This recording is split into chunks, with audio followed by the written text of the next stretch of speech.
Hello friend, आज हम BCom final के अंदर इकाई 2 से वेतन शीर्षक से आय पर एक प्रश्न लेकर आए हैं फ्रेंड।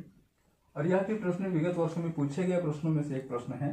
आइए देखें, प्रश्न है जो एक फर्म में कर्मचारी है 31 मार्च 2020 को समाप्त होने वाले वर्ष की आय का निम्न विवरण प्रस्तुत करता है।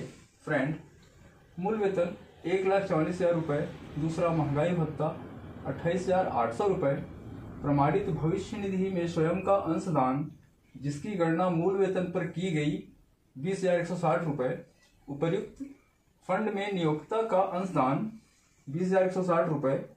आगे है, प्रमाणित भविष्य निधि के शेष पर ब्याज निर्धारित दर से अधिक नहीं है, वह अमाउंट है 14,000 रुपये।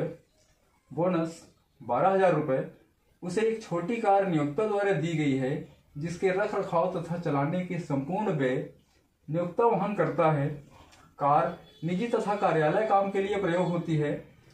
एक्स को कोलकाता में एक किराए से मुक्त रहने का मकान भी मिला हुआ है जिसके लिए नियोक्ता ने 1,250 रुपये प्रति माह किराया दिया। एक्स को एक रेफ्रिजरेटर तथा एक वातानुकूलन यंत्र भी प्रयोग के लिए दिया हुआ है जिसका लागत क्रमशः 8,000 रुपये तथा 12,000 रुपये भी है। और 1 अप्रैल 2019 को अभिलिखित मूल्य क्रमशः 4,500 रुपये तथा 7,000 रुपये था।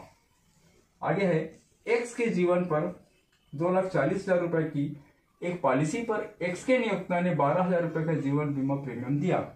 कर निर्धारण वर्ष 2020-21 के लिए एक्स के कर योग्य वेतन की गणना कीजिए।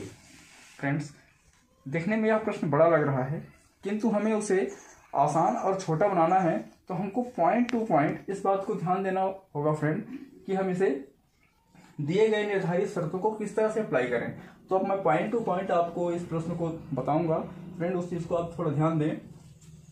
तो सबसे पहले हम मूल वेतन, महंगाई भत्ता और बोनस एक सीरीज से लिखेंगे फ्रेंड। इसके बाद आगे हम जाकर देखेंगे तो प्रमाणित भविष्य निधि में स्वयं का अंशदान भी दिया हुआ है और इसी फंड में नियोक्ता का भी अंशदान दिया हुआ है फ्रेंड, ठीक है ना। तो हम जानते हैं कि नियोक्ता के 12% अंशदान तक छूट मिलता है, उसके अतिरिक्त अंशदान को हम आय में शामिल करते हैं फ्रेंड, इस बात को ध्यान देना होगा। अब यहाँ देखेंगे कि प्रमाणित भविष्य निधि के शेष पर ब्याज निर्धारित दर से अधिक नहीं है, वो अमाउंट है 14,000 रुपये फ्रेंड।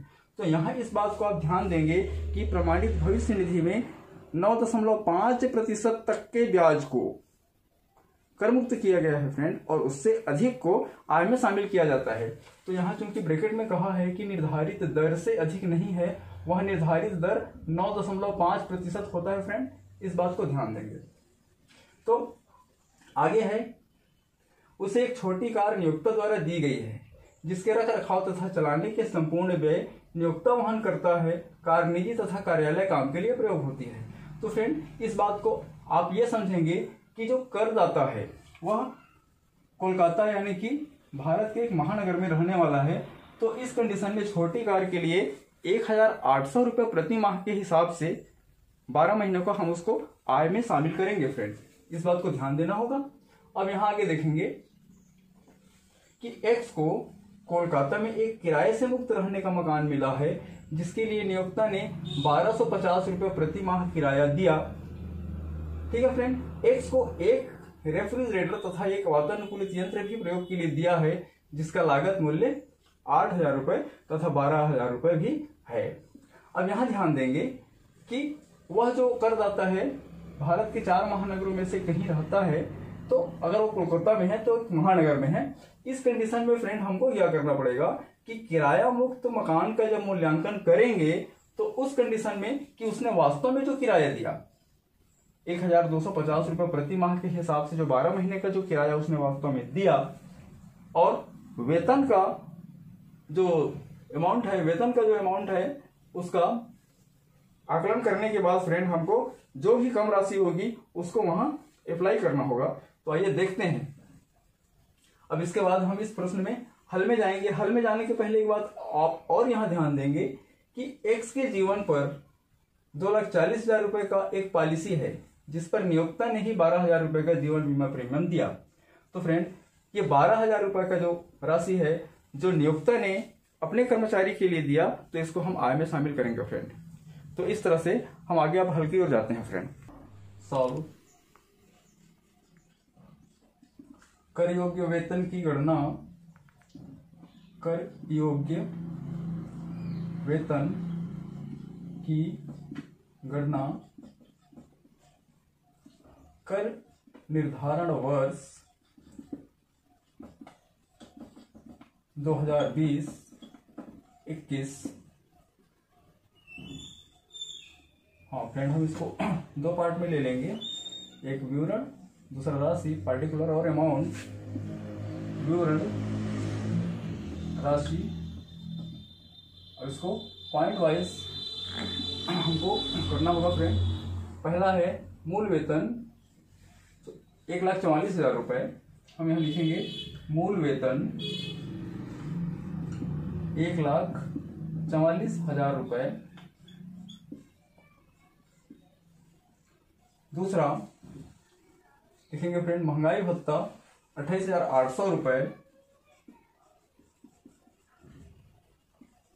महंगाई भत्ता 28,800 रुपए।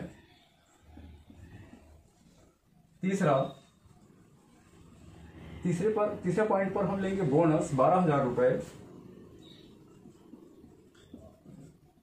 बोनस 12,000 रुपए।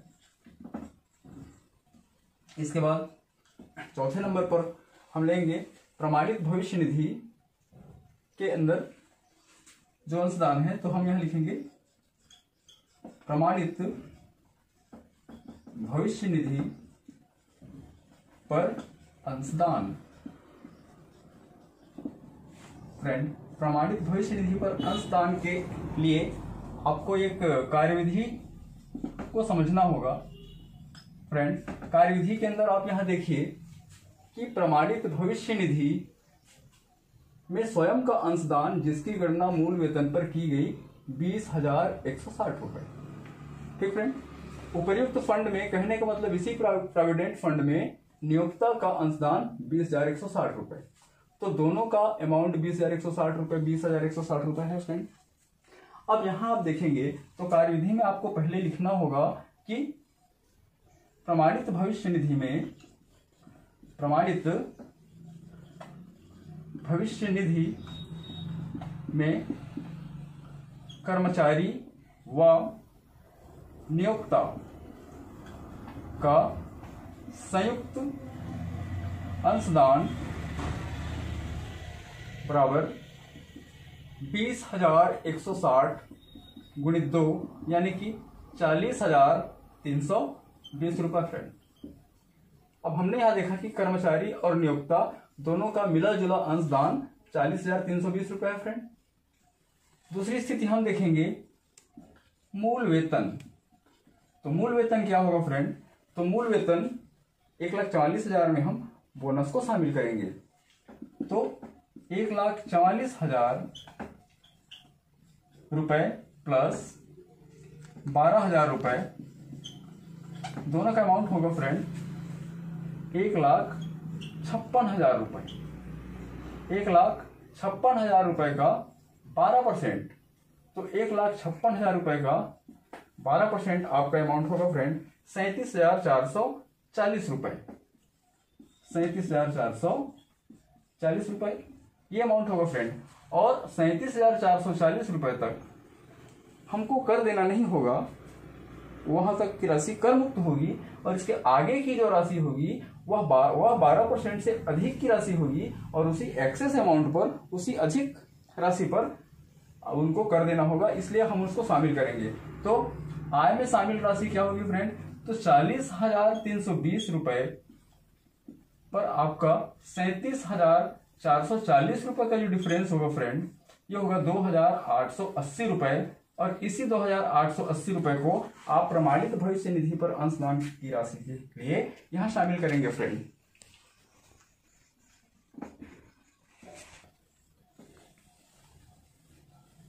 हाँ फ्रेंड, इसके आगे हमको 5th नंबर पॉइंट पे आएंगे। 5th नंबर पॉइंट पे हम ये देखते हैं फ्रेंड कि यहाँ एक चीज कहा गया है एक छोटी कार नियोक्ता द्वारा दी गई, उसका रख रखाव और पूरा खर्च नियोक्ता वहन करता है। कार निजी और कार्यालय दोनों के लिए प्रयोग होती है। तो फ्रेंड, चूंकि करदाता जो हमारे एक्स हैं, मिस्टर एक्स, वो कलकत्ता में निवास करने वाले हैं फ्रेंड, इसलिए हम यहाँ लिखेंगे कार के अंदर लिखेंगे 1800 गुणित 12। 1800 प्रति माह के हिसाब से 12 महीने का उनको यह जो सुविधा कार भत्ता जो दिया जा रहा है फ्रेंड, ये 21,600 रुपए उनके आय में शामिल की जाएगी। इस बात को ध्यान देंगे फ्रेंड। इसके आगे है 6 नंबर पर हम आते हैं और ये देखते हैं कि अपने कर्मचारी के लिए जो 2,40,000 रुपए का एक बीमा पॉलिसी है, उस पर 12,000 रुपए नियोक्ता ने उस जीवन बीमा प्रीमियम का भुगतान किया है फ्रेंड। तो हम यहाँ इस पॉइंट पर लिख सकते हैं कि नियोक्ता के द्वारा दिया बीमा प्रीमियम, नियोक्ता के द्वारा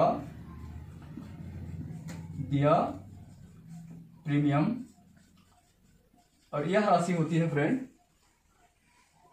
12,000 रुपए। तो यहां हम इसको लिखेंगे 12,000 रुपए फ्रेंड। इसके बाद हम आते हैं आगे 7वें नंबर पर। तो 7वें नंबर पर इस कॉलम को थोड़ा आगे हम बढ़ा लें तो यहाँ 7th पॉइंट पे होगा फ्रेंड। 7th पॉइंट पे इस बात को ध्यान देंगे, किराया मुक्त मकान का मूल्यांकन। किराया मुक्त मकान का मूल्यांकन हम यहां करेंगे फ्रेंड, किराया मुक्त मकान। किराया मुक्त मकान, तो किराया मुक्त मकान के अंदर इस बात को आप समझेंगे, एक्स को कोलकाता में एक किराया से मुक्त रहने का मकान मिला हुआ है, जिसके लिए नियोक्ता ने 1,250 रुपये प्रति माह किराया दिया। एक्स को एक रेफ्रिजरेटर तथा एक वातानुकूलन यंत्र भी प्रयोग के लिए दिया, जिसका लागत मूल्य 12,000 रुपए है। ठीक है। अब फ्रेंड, यहां इस बात को हमको समझना होगा कि उसने वास्तव में किराया कितना दिया। तो उसने वास्तव में किराया कितना दिया और उसका जो मूल वेतन है उसका 15%, दोनों में जो कम राशि होगी फ्रेंड, उसी को हम यहाँ किराया मुक्त मकान के लिए शामिल करेंगे। तो फ्रेंड, सबसे पहले यह एक छोटी कार्यविधि में कर देता हूं। इसी के अंदर कार्यविधि किराया मुक्त मकान, किराया मुक्त मकान ये देखेंगे तो वास्तविक किराया कितना दिया गया फ्रेंड, तो 1,250 रुपए प्रति माह के हिसाब से 12 महीने तक उसने दिया, तो 15,000 रुपए दिया। 15,000 रुपए वास्तविक किराया दिया और मूल वेतन का 15%। फ्रेंड, यहां हम देखेंगे कि मूल वेतन कितना है। तो अभी इसके पहले वाली कार्यविधि में हमने देखा 1,56,000 रुपए का 15% हम यहां निकालेंगे फ्रेंड, तो हम पाते हैं कि 23,400 रुपए ये मूल वेतन का 15%, 23,400 रुपए ये होता है। अब हम यहां देखेंगे फ्रेंड कि 15,000 और 23,400 रुपए में दोनों में 15,000 की जो राशि है वो कम है। तो इसलिए किराया मुक्त मकान पर हम ये 15,000 की राशि यहाँ इनर कॉलम पे शामिल कर सकते हैं फ्रेंड। अब यहाँ देखेंगे कि उसमें सुविधा क्या क्या दी गई है। तो 15,000 रुपए पर हम उसको प्लस करेंगे फ्रेंड। तो सुविधाएं क्या क्या दी गई हैं, तो यहाँ देखेंगे तो 8,000 रुपए और 12,000 रुपए उनको फ्रिज और एसी के लिए यहाँ भत्ता दिया हुआ है फ्रेंड। तो 8,000 और 12,000 रुपए, 8,000 प्लस 12,000 रुपए, ये दोनों का अमाउंट हो जाता है फ्रेंड 20,000 रुपए। 20,000 रुपए का 10% हम यहाँ आय में शामिल करेंगे फ्रेंड, तो क्या हो जाएगा 2,000 रुपए। और इस तरह से 15,000 और 2,000 रुपए लेकर यह टोटल अमाउंट 17,000 रुपए हमको यहां मेन कॉलम पे शामिल करना होगा फ्रेंड। अब यहां हम देख पाएंगे तो तो देखिए अभी हमने पूरी बातों को यहाँ निर्धारित शर्तों के आधार पर यहाँ हम पूरा करते हैं फ्रेंड। अब हम यहाँ पाएंगे कि इसका टोटल कितना होता है। तो इस पूरे का टोटल अमाउंट आपको हो जाएगा फ्रेंड 2,38,280 रुपए, 2,38,280 रुपए फ्रेंड, ये हो गया इसका पूरा टोटल। अब इसमें हम देखेंगे तो यहां हम पाते हैं, इस बात को ध्यान देंगे कि यहां कर निर्धारण वर्ष 2020-21 के लिए हम कर योग्य वेतन की गणना कर रहे हैं फ्रेंड। तो इस कंडीशन में हमको धारा 16 की मानक कटौती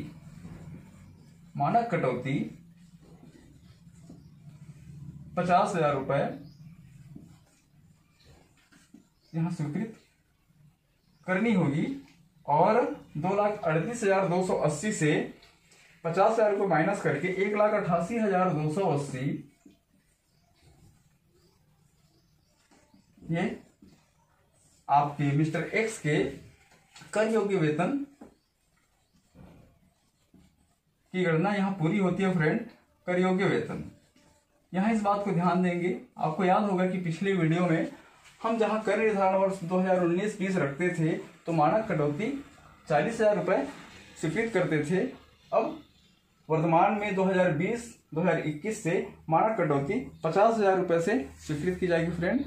तो उम्मीद करता हूँ फ्रेंड कि ये वीडियो आपको अच्छे से समझ में आया होगा। तो फ्रेंड इसको दोबारा से आप अच्छे से वॉच कीजिए और समझिए। और चलिए फ्रेंड, इस वीडियो को देखने के लिए धन्यवाद। Okay, thanks.